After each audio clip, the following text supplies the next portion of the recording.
SIR মামলার শুনানি ছিল সর্বোচ্চ আদালতে, যেখানে 3 দিনের মধ্যে লজিক্যাল ডিসক্রিপেন্সির তালিকা প্রকাশ করার জন্য জাতীয় নির্বাচন কমিশনকে নির্দেশ দিয়েছে সুপ্রিম কোর্ট।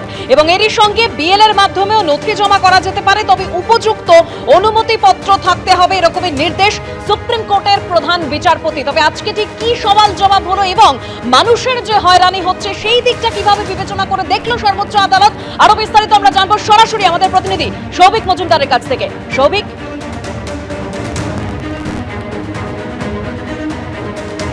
দেখো, সুপ্রিম কোর্টের তরফ থেকে যে সময়সীমা নির্ধারিত করে দেওয়া হয়েছে সেই সময়সীমা মেনেই বা সেই নির্দেশ মেনেই জাতীয় নির্বাচন কমিশনকে পশ্চিমবঙ্গের এসআইআরের যে কার্যকলাপ সেটা তাদের সংগঠিত করতে হবে। কিন্তু এর পাশাপাশি সুপ্রিম কোর্টের যেটা বক্তব্য যে সাধারণ মানুষ তারা কিন্তু এই মুহূর্তে অত্যন্ত চাপের মধ্যে রয়েছে, ফলে তৃতীয় কোনো বিষয় আদালতের মধ্যে উত্থাপন করে সেই বিষয়ের মধ্যে জটিলতা না বাড়ানোই এই মুহূর্তে শ্রেয়।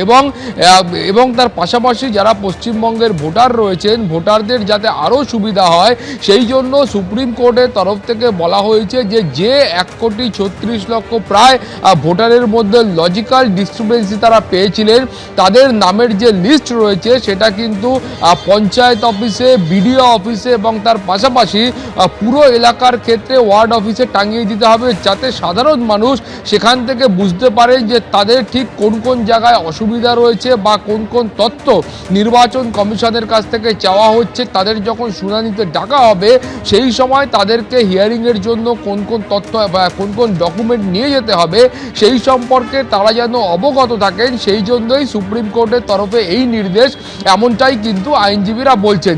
তার পাশাপাশি সুপ্রিম কোর্টের তরফ থেকে এটাও বলা হয়েছে যে এই যে ডকুমেন্ট সংগ্রহ করার যে কাজটা সেই কাজটা কিন্তু স্থানীয় যে পঞ্চায়েত অফিস রয়েছে বা ওয়ার্ড অফিস রয়েছে বা এই সমস্ত যে জায়গাগুলো যেগুলো মানুষের কাছে অপেক্ষাকৃত নিকটবর্তী জায়গা সেই সমস্ত জায়গায় করতে হবে। তার কারণ হলো সেটা হলে মানুষকে বহু দূরে গিয়ে তাদের এই যে এসআইআরের শুনানি সেই প্রক্রিয়ায় অংশগ্রহণ করতে হবে না। এবং তার পাশাপাশি এই কাজের জন্য তুমি জানো যে জাতীয় নির্বাচন কমিশনের তরফ থেকে বারবার বলা হচ্ছে যে জাতীয় নির্বাচন কমিশন পশ্চিমবঙ্গ সরকারের কাছ থেকে সাহায্য পাচ্ছেন না, পশ্চিমবঙ্গ সরকারের কাছ থেকে তারা লোকবল পাচ্ছেন না, ফলে সেই অভিযোগ যেন না থাকে সেই জন্যই জাতীয় নির্বাচন কমিশনের পক্ষ থেকে যা সাহায্য চাওয়া হবে সেই লোকবল দিয়ে রাজ্য সরকার যেন নির্বাচন কমিশনকে সাহায্য করে সেই নির্দেশিকাও একই সঙ্গে দেওয়া হয়েছে। তার পাশাপাশি তুমি জানো যে একইভাবে এই অভিযোগও উঠছিল যে একাধিক জায়গায় এই যে হয়রানিকে কেন্দ্র করে মানুষের মধ্যে বিক্ষোভ, হয়রানির বিষয়টি আজকে সুপ্রিম কোর্টের আলোচনা হয়েছে এবং এই জায়গায় সুপ্রিম কোর্টের আজকের এই নির্দেশ। ধন্যবাদ তোমাকে। সরাসরি চোখ রাখবো তৃণমূলের সাংবাদিক বৈঠকে। আমাদের দাবি কি ছিল যে বিএলএ কে অ্যালাউ করতে হবে, প্রত্যেকটা নির্বাচন কমিশন নস্যাৎ করে দিয়েছিলেন।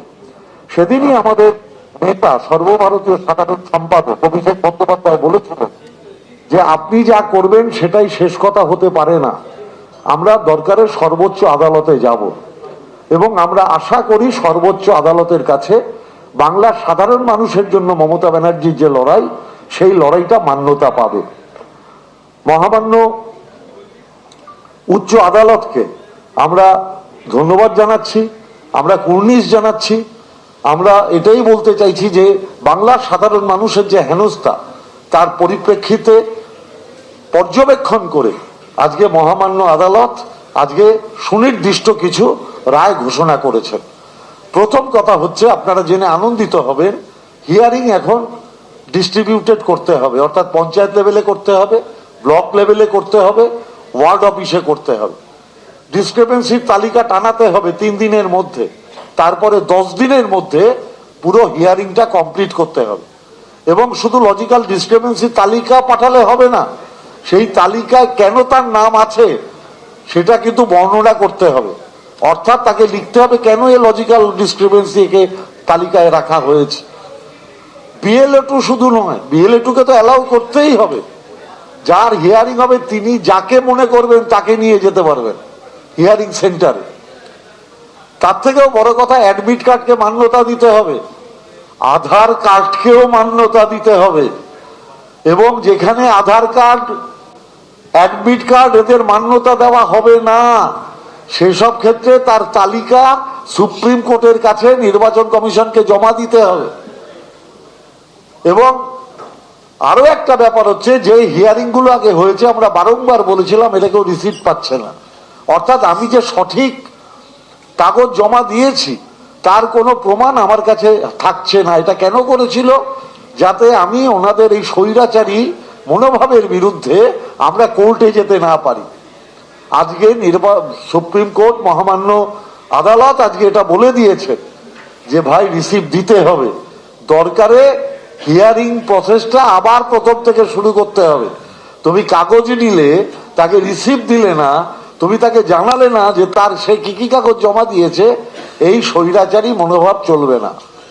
আমরা যেটা এর আগেও লাগাতার প্রেস কনফারেন্স করে বলেছি, আজকে আবার বলছি যে আমরা যে কথাগুলো বলেছিলাম সেটা যে ন্যায্য ছিল, মানুষের অধিকারের দাবিতে আমাদের যে আন্দোলন, মমতা ব্যানার্জির যে আন্দোলন, অভিষেক বন্দ্যোপাধ্যায়ের যে আন্দোলন, সেটা যে ন্যায্য ছিল বাংলার মানুষের স্বার্থে, আজকে তাকে মান্যতা দিল মহামান্য আদালত।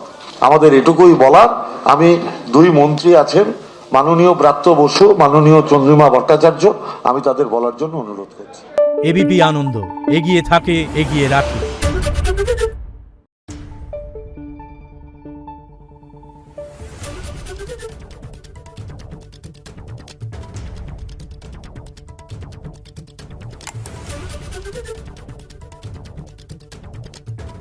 Thank you.